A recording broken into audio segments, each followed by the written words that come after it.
Assalamualaikum warahmatullahi wabarakatuh.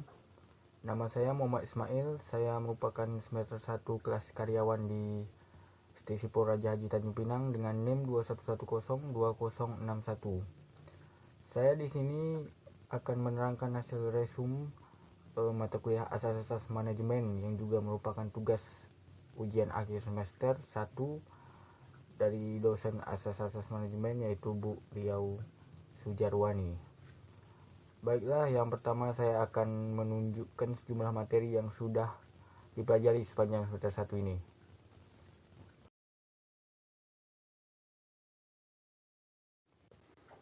Baiklah, saya di sini akan menjelaskan apa itu arti dari manajemen. Manajemen bisa disebut dengan mengendalikan, menangani atau mengelola atau mengurus di suatu perusahaan, rumah tangga, atau suatu bentuk kerjasama dalam mencapai tujuan tertentu.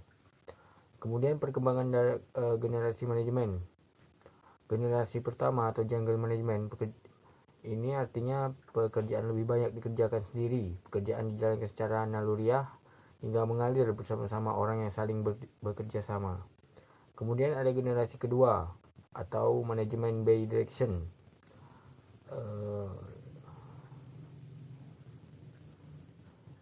Ciri-ciri dari penggunaan generasi kedua ini wewenang untuk mengarahkan anggota organisasinya mencapai tujuan, hingga sering disertai penggunaan paksa. Mulai berkembang teori-teori kepemimpinan dinamakan manajemen by direction. Kemudian generasi ketiga atau manajemen by delegating. Anggota organisasi diberi kebebasan agar memiliki daya inovasi dan kreativitas, dan hingga kebebasan dilambangi dengan pemenuhan target-target pekerjaan yang ditetapkan secara kuantif untuk mencapai tujuan. Kemudian ada generasi keempat. Tokoh dari generasi keempat ini adalah Brian L. Joyner. Ciri utama memadukan antara kualitas, pendekatan ilmiah, serta kerja tim dalam suatu segitiga yang dinamakan Joyner Triangle.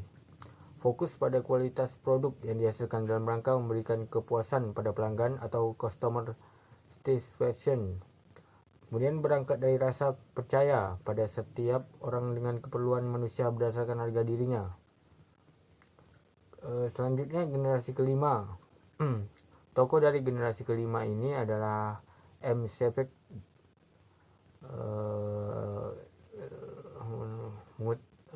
Dalam generasi kelima ini mengutamakan kualitas mulai kepuasan individu atau pelanggan maupun anggota organisasi. Ciri utamanya adalah bagaimana mengintegrasikan perusahaan melalui jaringan manusia. Unsur manusia di dalam organisasi dihargai sangat tinggi sebagai individu yang memiliki keahlian-keahlian yang tertentu. Selanjutnya, fungsi dari manajemen. Yang pertama, fungsi-fungsi organik. Fungsi ini mutlak dijalankan oleh manajemen.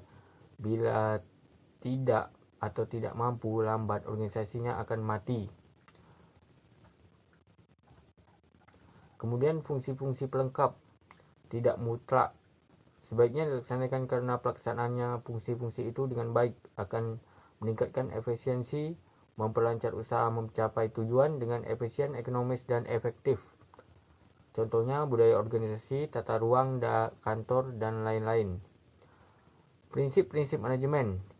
Yang pertama ada division of work atau pembagian pekerjaan. Ini artinya spesialis di segala bidang untuk mencapai efisiensi dan efektivitas penggunaan pegawai. Yang kedua ada authority and responsibility atau kewenangan dengan tanggung jawab.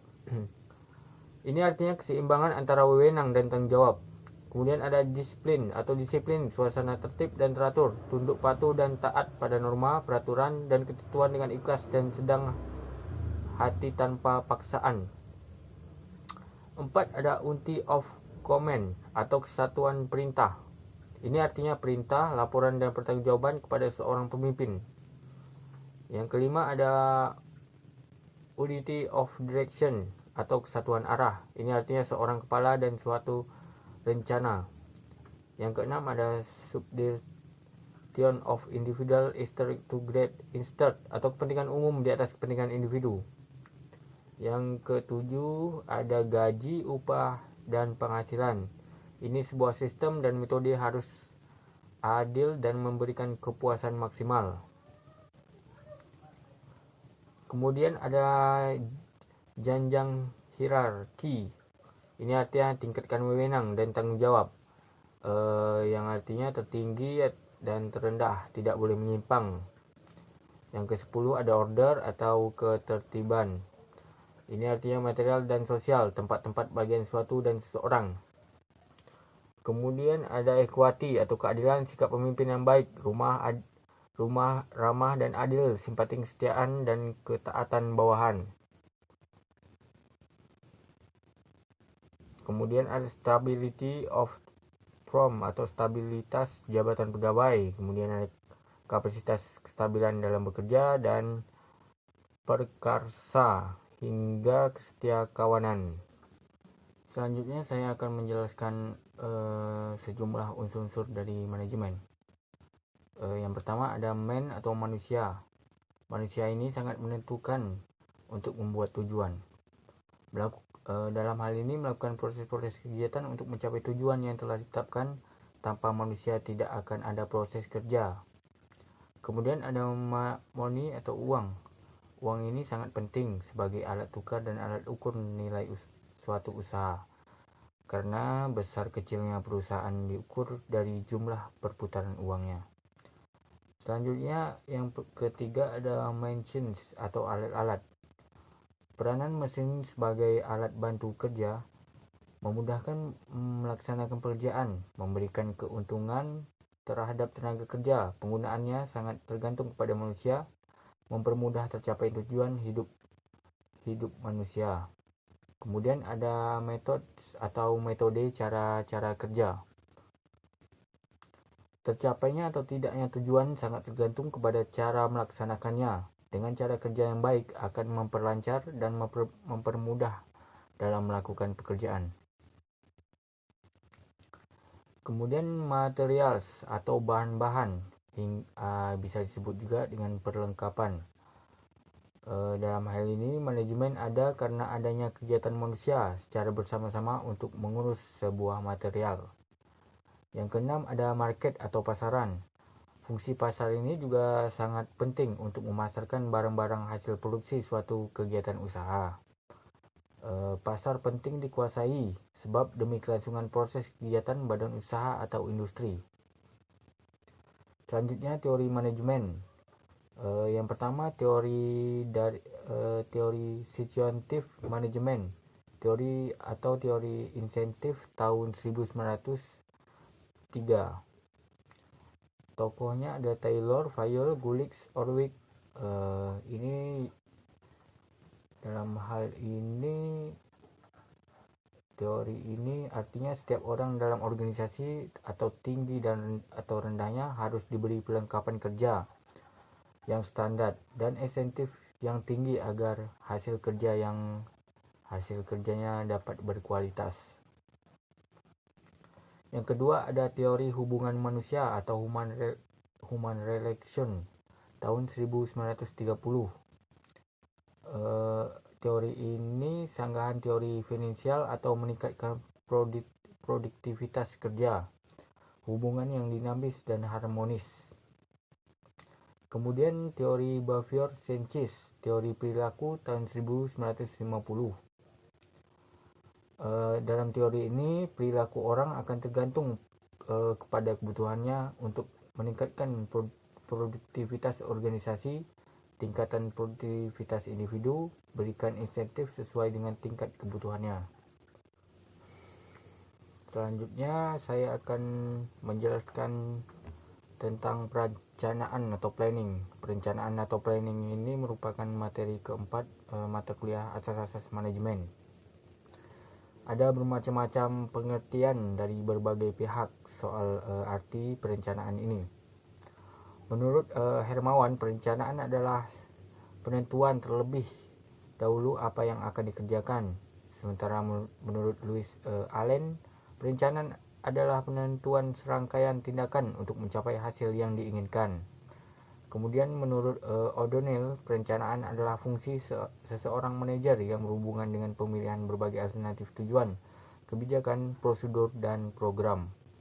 Kemudian menurut Sodan Pisiagian, perencanaan adalah keseluruhan proses pemikiran yang penentuan secara matang hal-hal yang akan dikerjakan di masa yang akan datang dalam rangka pencapaian tujuan yang telah ditentukan.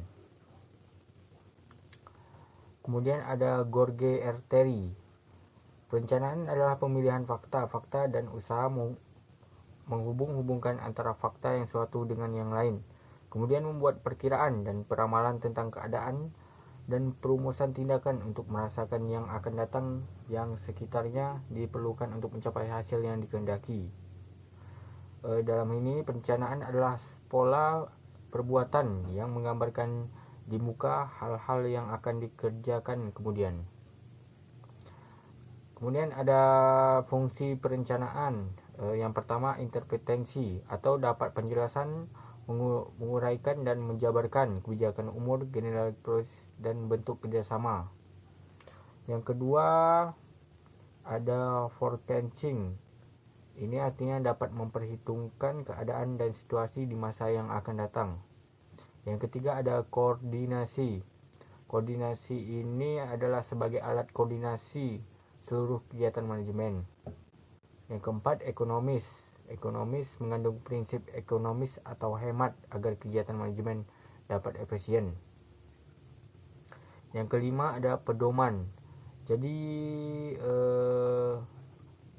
kita harus berpedoman atau patukan atau pegangan pelaksanaan perencanaan yang dimaksud. Yang keenam ada kepastian. Kepastian ini menetapkan di muka hal-hal yang akan dikerjakan kemudian secara pasti dan tidak coba-coba. Yang ketujuh ada preventive control. Preventive control ini adalah alat pengontrol dan penilaian agar terhindar dari penyelewengan dan pemborosan, baik penyelewengan waktu, tenaga, biaya, maupun fasilitas manajemen. Prinsip asas perencanaan. Yang pertama ada kontributor, ini membantu tercapai tujuan manajemen. Yang kedua ada primary activity, bisa disebut kegiatan pertama dan seluruh kegiatan manajemen. Kemudian ada frasivitas, mencakup seluruh kegiatan manajemen menyeluruh dalam setiap level. Yang keempat ada alternatif, adanya alternatif pilihan bahan, waktu, tenaga, biaya, dan lain-lain. Efektif, ini nilai efisien hingga penghemat dan kerapian. Yang keenam ada limiting factor, faktor yang urgent, terang, jelas, tegas, dan tidak terbele-bele. Yang ketujuh ada fleksibel, artinya mudah disempurnakan, diperbaiki sesuai dengan situasi dan koordinasi yang berubah-ubah. Yang kedelapan ada strategis. Strategis ini artinya punya siasat atau strategis agar diterima atasan masyarakat maupun anggota yang dilaksanakan. Kemudian saya akan menjelaskan macam-macam perencanaan. Yang pertama ada penggunaan single as plans, sekali pakai, atau repeated plan, standing plan, bisa disebut dengan berulang atau tetap. Yang kedua ada proses. Proses ini bisa disebut policy planning atau program kita untuk melakukan usaha. Yang ketiga ada jangka waktu. Jangka waktu ini dibagi dengan long range planning atau jangka waktu 5 hingga 25 tahun. Kemudian intermediate planning 1 hingga 5 tahun, dan short range planning ini di bawah 1 tahun perencanaannya. Yang keempat ada wilayah atau tempat pelaksanaan. Tempat pelaksanaannya bisa di rural planning, city planning, regional planning, national planning. Yang kelima ada materi atau objek, processional planning, financial planning, industrial planning, social economic planning. Yang keenam ada segi umum dan khusus. Selanjutnya sumber perencanaan. Sumber perencanaan ini dibagi. Yang pertama kebijakan pucuk pemimpin. Yang kedua hasil pengawasan. Yang ketiga kebutuhan masa depan. Yang keempat penemuan-penemuan baru. Yang lima prakarsa dan dari dalam. Yang keenam prakarsa dari luar. Kemudian pembuat perencanaan. Pembuat perencanaan ini dibagi menjadi 4. Yang pertama perorangan atau tenaga atau staf.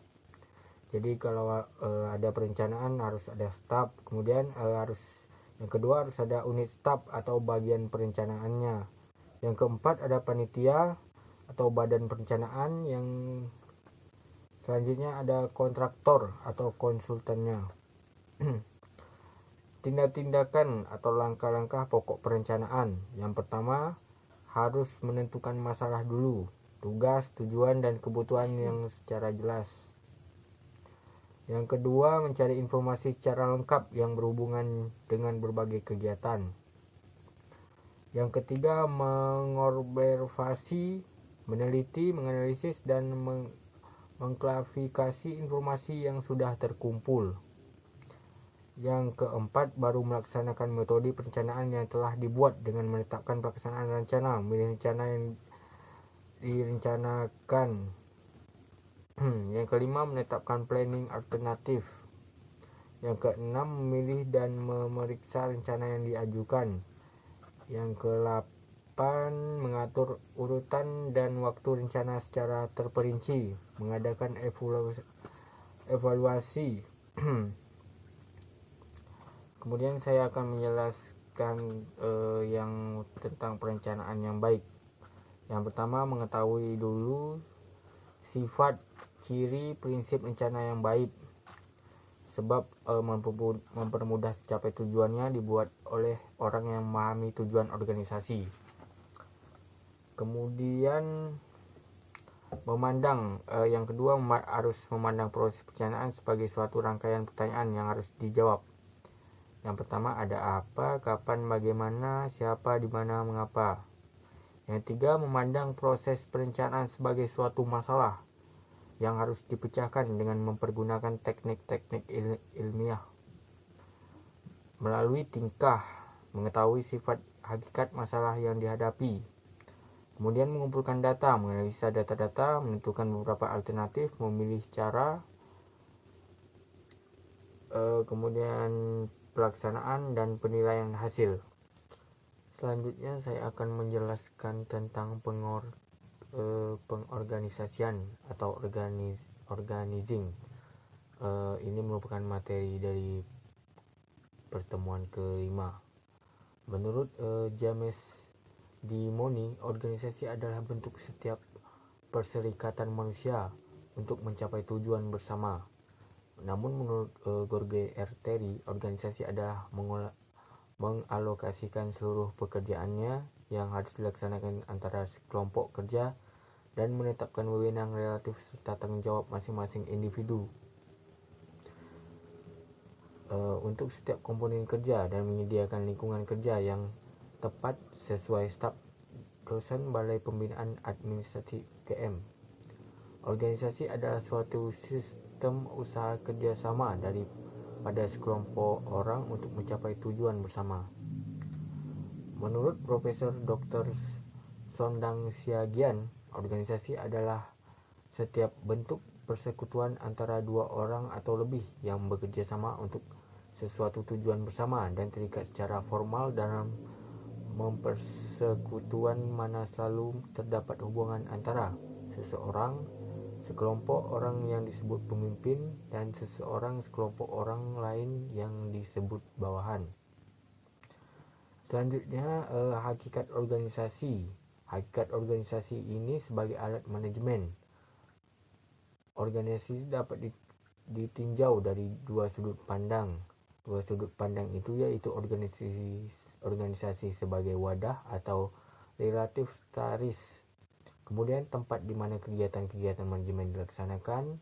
Organisasi sebagai proses dinamis, interaction antara orang-orang di dalam organisasi atau formal dan informal. Ada unsur organisasi. Unsur organisasi dapat berbentuk kelompok orang, kerjasama, hingga tujuan bersama. Fungsi organisasi mengatur kerja dan kerjasama yang sebaik-baiknya, mencegah keterlambatan dan kesulitan kerja, mencegah kesimpang siuran kerja, dan menentukan pedoman-pedoman kerja. Ada prinsip organisasi. Ada 12 prinsip organisasi. Yang pertama, menetapkan tujuan atau the objective.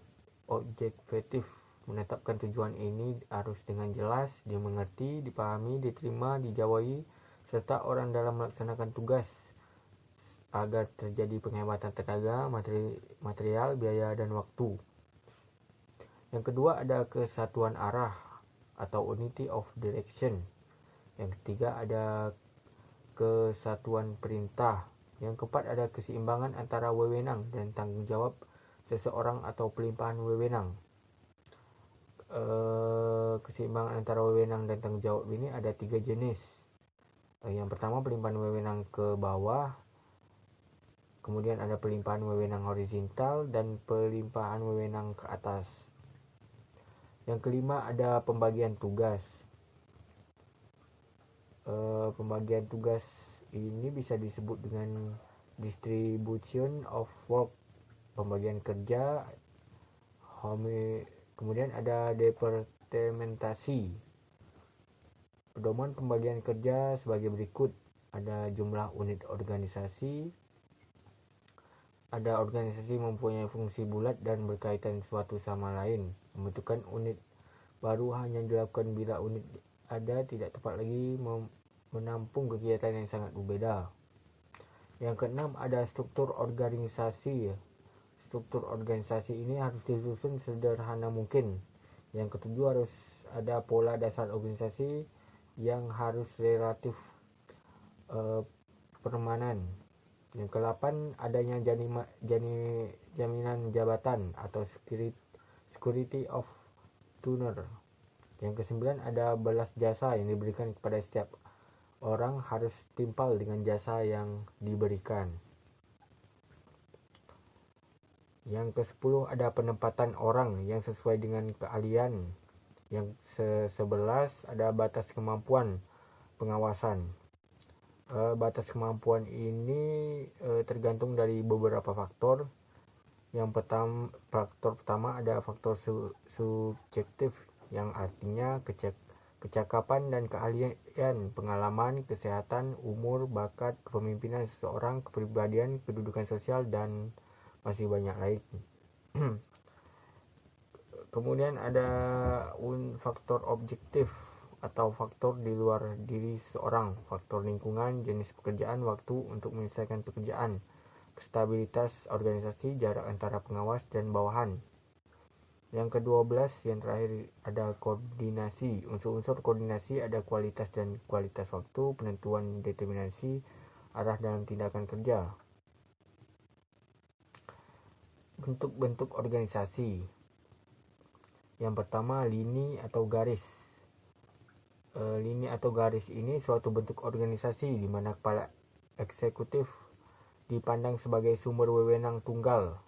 Segala keputusan, kebijakan, dan tanggung jawab ada pada satu tangan, yakni kepala eksekutif.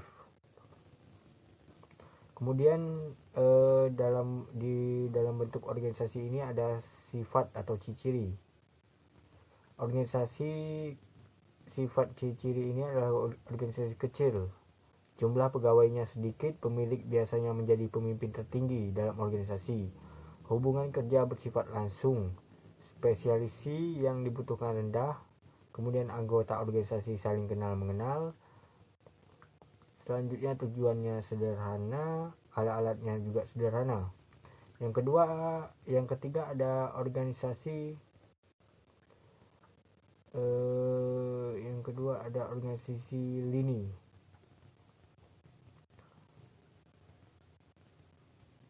Organisasi lini ini adalah suatu bentuk organisasi di mana pemimpin dibantu oleh staf dan ada kesatuan komando yang serta memiliki garis komando dalam tingkat yang paling atas hingga tingkat yang paling bawah. Yang ketiga ada organisasi staf.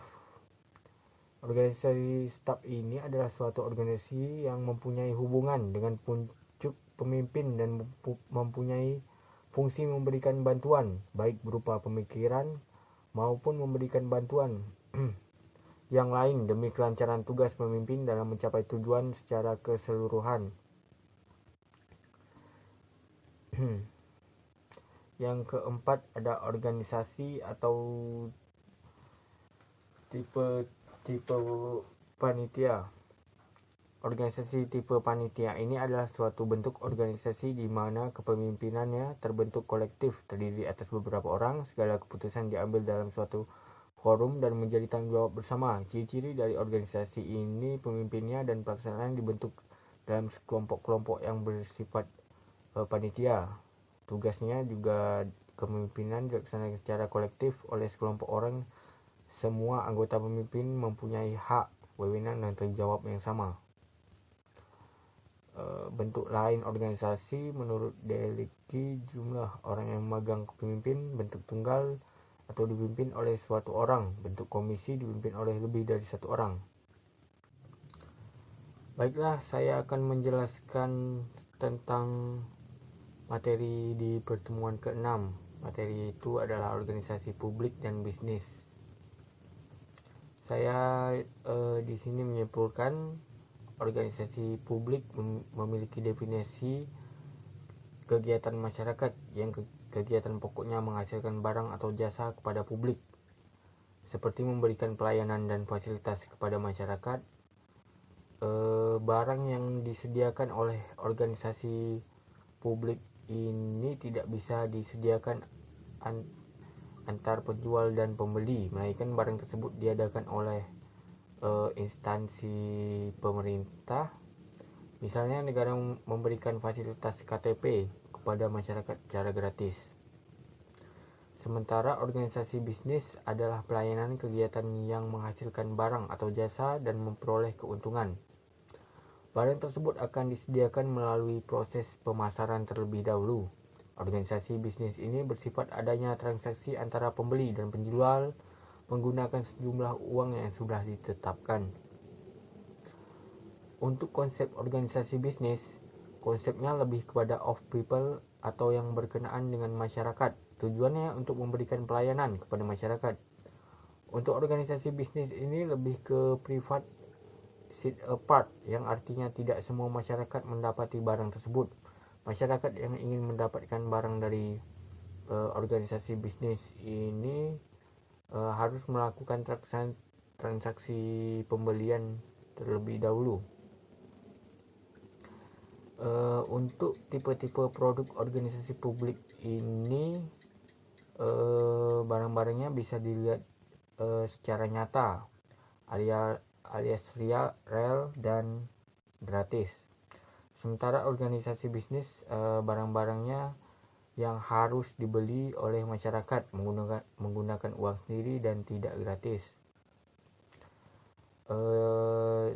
Jasa dari organisasi publik ini ada misalnya taman kota dan fasilitas umum lainnya yang gratis yang disediakan oleh pemerintah. Namun untuk jasa organisasi publik ini bisa dicontohkan seperti salon, tempat wisata yang dikelola oleh pihak swasta dan berbayar. Sementara untuk hari-hari organisasi publik, itu perayaan HUT RI yang merupakan event dari organisasi publik. Sementara siaran bola yang berbayar adalah suatu event organisasi bisnis. Ada sejumlah tipe-tipe organisasi, antara lain swasta penuh, perusahaan swasta yang sebagian saham dimiliki pemerintah, kerjasama joint venture swasta dan pemerintah, sarana publik yang dikelola pihak swasta, perusahaan swasta yang diatur pemerintah, pekerjaan dengan sistem kontrak, perusahaan publik, monopoli tanpa kompetensi, sarana milik publik. Ada banyak tujuan yang dimiliki dua organisasi ini. Organisasi publik memberikan pelayanan kepada masyarakat dengan baik hingga tidak berpihak kepada orang lain alias netral. Sementara organisasi bisnis ini selalu mengedepankan keuntungan dan melayani konsumen dengan cepat. Untuk pertemuan ke-10 dalam hal ini materi yang diberikan adalah tentang penggerakan atau accounting. Menurut Jorge Erteri, menempatkan semua anggota kelompok agar bekerja secara sadar untuk mencapai tujuan yang telah ditetapkan sesuai dengan perencanaan dan pola organisasi. Menurut Profesor Dr. Mr. S. Prajji, pergerakan ini untuk mengaktifkan orang-orang sesuai dengan rencana dan pola organisasi yang telah ditetapkan.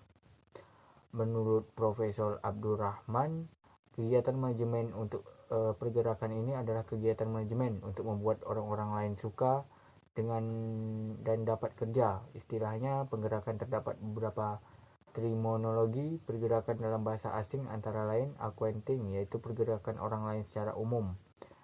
Directing, yaitu pergerakan orang lain dengan memberikan petunjuk-petunjuk. Commanding, yaitu menggerakkan orang lain dengan memberikan perintah atau komando, dan kadang-kadang paksaan pemimpin. Kemudian ada teori kebutuhan. Kebutuhan ini adalah suatu kesenjangan atau perantentangan yang dialami antara suatu kenyataan dengan dorongan yang ada dalam diri. Teori tingkat kebutuhan. Teori ini ada 5 tingkat, yaitu kebutuhan fisiologis dengan nilainya 85%, kebutuhan untuk makan, minum, perlindungan fisik, bernapas, seksual. Kemudian yang kedua, kebutuhan rasa aman 70%, kebutuhan akan perlindungan dari ancaman bahaya, pertentangan dan lingkungan hidup. Yang ketiga ada kebutuhan untuk merasa memiliki. Kebutuhan ini harus ada 50%. Untuk kebutuhan yang diterima sekelompok berinteraksi dan kebutuhan untuk mencintai serta dicintai. Yang keempat ada kebutuhan akan harga diri, kebutuhan untuk dihormati dan dihargai orang lain. Yang kelima, kebutuhan untuk mengatuliasikan diri, kebutuhan untuk menggunakan kemampuan skill dan potensi, kebutuhan untuk mendapatkan dengan menemukan ide-ide, memberikan peranan dan kritikan terhadap sesuatu. Teori kebutuhan manusia menurut David McClellan ada 3, yakni need for effort atau kebutuhan untuk berprestasi, yaitu kebutuhan untuk berprestasi yang merupakan reaksi dari dorongan akan tanggung jawab untuk memecahkan masalah. Kemudian ada need for affiliation atau kebutuhan untuk berafiliasi, yaitu kebutuhan untuk berafiliasi yang merupakan dorongan untuk berinteraksi dengan orang lain, berada bersama orang lain, tidak melakukan sesuatu yang merugikan orang lain. Kemudian ada kebutuhan untuk berkuasa, yaitu kebutuhan untuk kekuasaan yang merupakan refleksi dari dorongan untuk mencapai otoritas, untuk memiliki pengaruhan terhadap orang lain. Menurut teori ERG, yang pertama ekstensi needs. Kebutuhan ini berhubungan dengan fisik dan ekstensi pegawai seperti makan, minum, pakaian, bernafas, gaji, keamanan, kondisi kerja, dan fringe benefits. Kemudian yang kedua ada related needs, kebutuhan interpersonal, yaitu kebutuhan dalam berinteraksi dalam lingkungan kerja. Yang ketiga ada growth needs. Growth needs ini adalah kebutuhan untuk mengembangkan dan meningkatkan pribadi. Hal ini berhubungan dengan kemampuan dan kecepatan pegawai. Kemudian ada juga teori X and Y yang dibuat oleh Douglas McGregor. Ada 2 teori X and Y. Yang pertama, teori X berasumsi umumnya manusia tidak senang bekerja dan berusaha untuk menghindar jika mungkin. Pada umumnya manusia ini harus diawasi dengan ketat, dipaksa, dan diberi hukuman untuk tujuan-tujuan organisasi. Pada umumnya manusia ini tidak mempunyai ambisi, tidak menginginkan tanggung jawab, bahkan lebih sukar untuk diarahkan. Yang kedua ada teori Y. Dengan asumsi bahwa bekerja adalah kuadrat manusia, bahwa manusia itu akan mengawasi dan mengarahkan dirinya sendiri untuk mencapai tujuan organisasi karena ada keterkaitan terhadap organisasi. Manusia akan mengawasi dirinya sendiri dan akan berprestasi jika diberikan motivasi yang baik. Motivasi pada teori Y tidak hanya pada level Nietzsche tetapi juga pada Heger Nietzsche. Teknik pergerakan ini yang pertama, jelaskan terlebih dahulu tujuan kepada setiap orang yang ada dalam organisasi.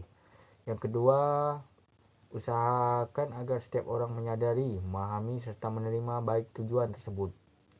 Yang ketiga, jelaskan filsafat yang dianut pemimpin organisasi dalam menjalankan kegiatan-kegiatan organisasi.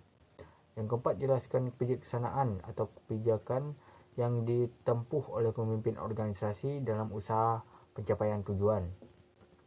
Yang kelima, ada usaha agar setiap orang mengatur struktur organisasi. Yang keenam, jelaskan peranan apa yang diharapkan oleh pemimpin organisasi untuk dijalankan oleh setiap orang. Yang ketujuh, ada tekanan pentingnya kerjasama dalam melaksanakan kegiatan-kegiatan yang diperlukan. Yang kedelapan, perlakuan setiap bawahan sebagai manusia dengan penuhan pengertian. Yang kesembilan, berikan penghargaan serta pujian kepada pegawai yang cakap dan teguran serta berbimbingan kepada orang-orang yang kurang mampu bekerja. Yang terakhir, yang ke-10, yakinkan setiap orang bahwa dengan bekerja baik dalam organisasi, tujuan pribadi orang-orang tersebut akan tercapai semaksimal mungkin. Selanjutnya saya akan menjelaskan materi soal kombinasi manajerial dan leadership dalam kepemimpinan sebuah organisasi. Materi ini merupakan pertemuan 11. Cara pemimpin dalam menggerakkan organisasinya dengan harus memiliki kombinasi manajerial dan leadership dalam tugasnya. Manajerial bertugas untuk mengendalikan guna mendapatkan titik temu yang terbaik agar organisasi yang dipimpin oleh pemimpin tersebut tercapai dengan apa yang diharapkan oleh organisasi. Sementara leadership ini bertugas untuk memberikan tuntutan, contoh hingga dorongan agar para pekerja dapat semangat dalam mencapai keberhasilan yang diinginkan oleh organisasi tersebut. Adapun faktor-faktor penentu keberhasilan dalam suatu organisasi adalah kualitas, waktu, uang, dan manusia. Seorang pemimpin organisasi harus menjelaskan rencana produksi, visi misi, bimbingan, hingga diskusi kepada para pekerjanya terlebih dahulu. Bahkan harus mengadakan rapat dalam mendisiplinkan para pekerjanya agar tujuan dari organisasi ini dapat tercapai. Jika semua hal itu dapat dilakukan sepenuhnya, maka produk yang dibuat oleh organisasi akan berkualitas tinggi dengan biaya rendah hingga waktu produksi yang cukup cepat. Selanjutnya saya akan menjelaskan materi pertemuan 12 soal 5 tingkat kebutuhan manusia. Menurut psikolog terkenal asal Rusia, bernama Abraham Maslow, pernah mengeluarkan teori. Teorinya adalah hierarchy of needs yang berguna untuk memotivasi setiap manusia untuk menjalani hidup dengan bahagia. Maslow yang merupakan pencipta aliran humanistik ini awalnya ingin mencari tahu hal apa yang dapat memotivasi setiap orang hingga apa yang harus dilakukan orang agar keinginannya tercapai. Dalam hal ini Maslow menuangkan teori hierarchy of needs-nya ini dalam piramida yang terdiri dari 5 level. Untuk mencapai puncak piramida atau level teratas, manusia harus memenuhi kebutuhan yang ada di level paling bawah terlebih dahulu.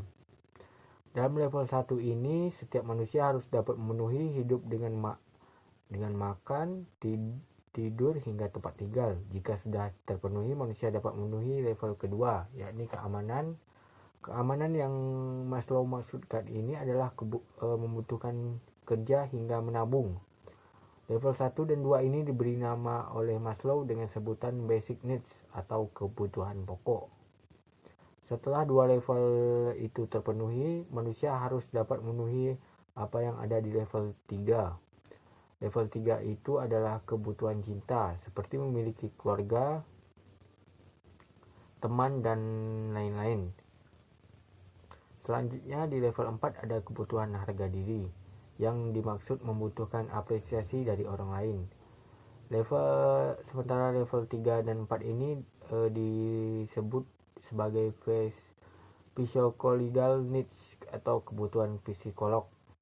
Dan level 5 ada akutualitas diri sendiri. Level yang terakhir ini terbilang sangat penting untuk dipenuhi oleh setiap orang. Maslow menegaskan bahwa setiap orang harus berdamai dengan diri sendiri dan mengetahui apa yang dikehendaki dari diri sendiri. Maslow juga menilai bahwa hidup bermaterial dan psikologi harus seimbang. Hal ini berguna agar setiap orang dapat menjalani hidup dengan fleksibel mungkin. Setiap orang juga harus mengetahui kelebihan dari dirinya sendiri dan dapat mengaplikasinya. Dalam proses menggunakan kelebihan diri, jangan lupa untuk mengembangkannya. Kemudian di dalam pertemuan ke-13 ada materi soal pengawasan atau controlling.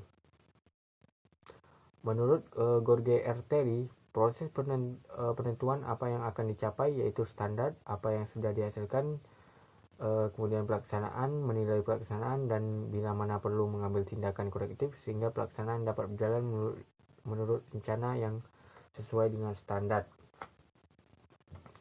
Menurut Dr. M. Manluang, pengawasan ini adalah suatu proses untuk menetapkan pekerjaan, apa yang sudah dilaksanakan, menilainya dan mengkoreksinya bila perlu dengan maksud supaya pelaksanaan sesuai dengan rencana.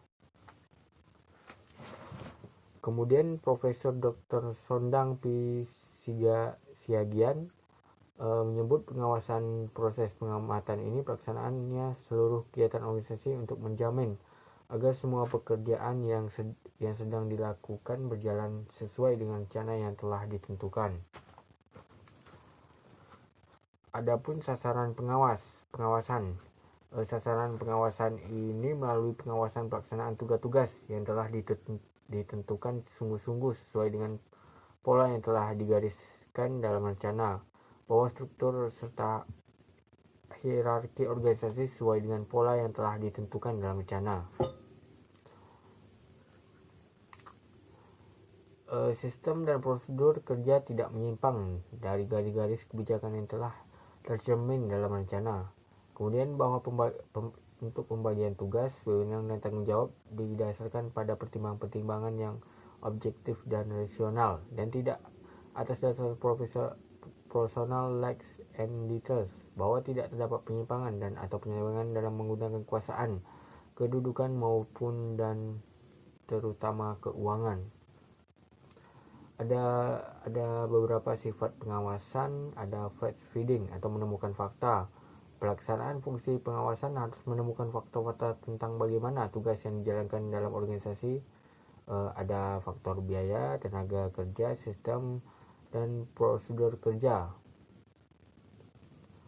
Kemudian sebagai alat, pengawasan hanyalah sekadar alat untuk meningkatkan efisiensi, tidak boleh dipandang sebagai tujuan. Mempermudah tercapaian tujuan, pelaksanaan pengawasan harus mempermudah tercapaian tujuan efisien. Jangan sampai pengawasan malahan menghambat usaha, peningkatan efisiensi. Menemukan apa yang tidak betul, bukan siapa yang salah. Pengawasan tidak untuk menentukan siapa yang salah jika ada ketidakberesan.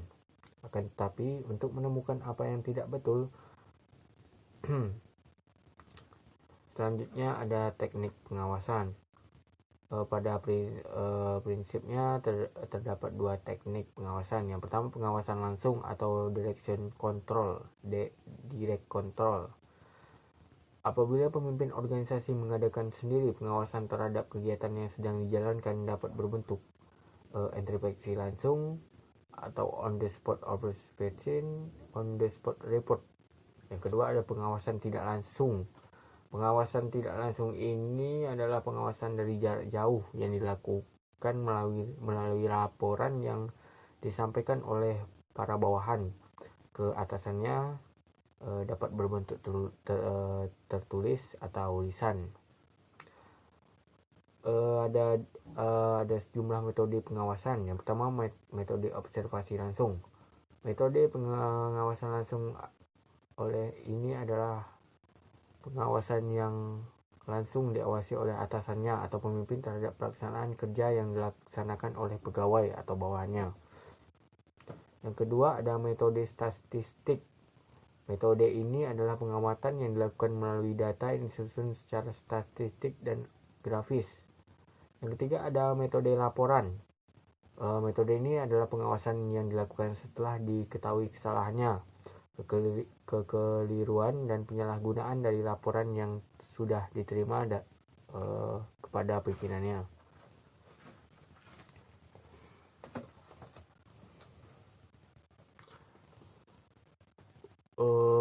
Untuk fungsi pengawasan ada beberapa macam fungsi pengawasan yang baik, antara lain